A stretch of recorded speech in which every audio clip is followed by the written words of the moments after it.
guys, part 2 of our 5-part video series here of how to get your bow shooting like a dream.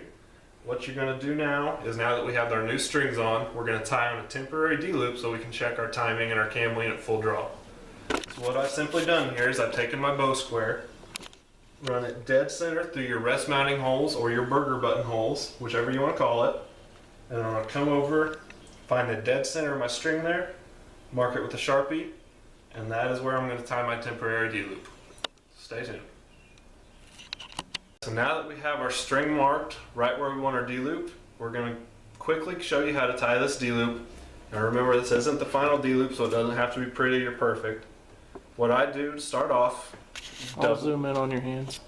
Double the loop, take it and run both sides through your loop, kind of cinch that down, and I've already pre-burned that in there, so this isn't going to pull through.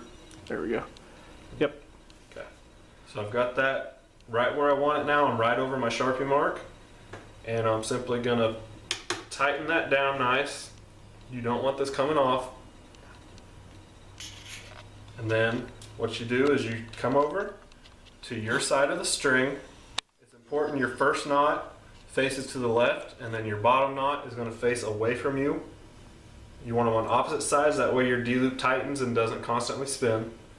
But you're going to come over to your side of the string, go around, come back through your loop here, pull that all the way through, and then you're going to go to this side of the string, come back around, and through this second loop here, just like that. Now you're going to pull your slack out. I said this doesn't have to be a perfect D-loop for this first one. We're simply using it to hook onto the draw board to check our timing. And once you have that set, snug that down a little bit. Let me zoom in on it real quick. Okay. As you can see, guys, we have our knots facing opposite ways here. So like I said, that's going to keep it from spinning constantly, and this is going to give you a nice tight D-loop.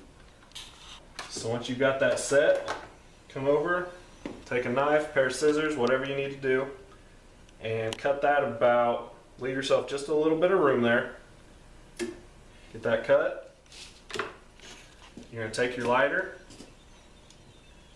fuzz up the end of that D-loop nice, so you can get a nice round ball that's not going to pull through when you start applying tension to it.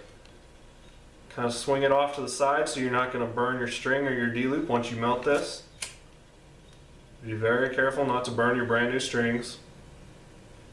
And just lightly apply the heat. You don't really want to burn this like that. And just slowly touch it to your lighter and burn it up. Burn it a couple times, which is going to lead to a little bit bigger and more round ball, which is going to help that from pulling through.